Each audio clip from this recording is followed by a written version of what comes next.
Hello everyone and welcome back to another video from Apps Academy. In this video, I'm going to show you how to change the background of your video on the Inshot application. So let's get started right away. First of all, open up the Inshot app on your device.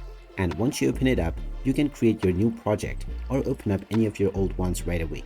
If you choose the new one, you can import your desired files from your gallery and it will be added to your timeline right away.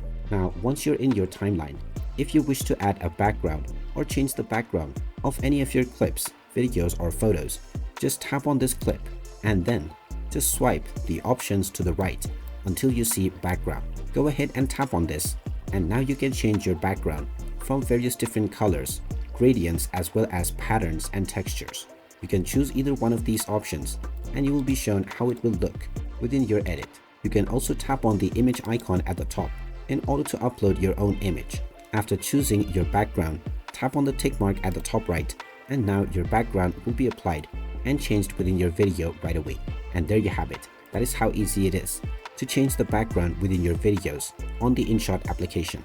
If you find this video helpful, make sure you hit that like button and subscribe to our channel if you haven't done so already.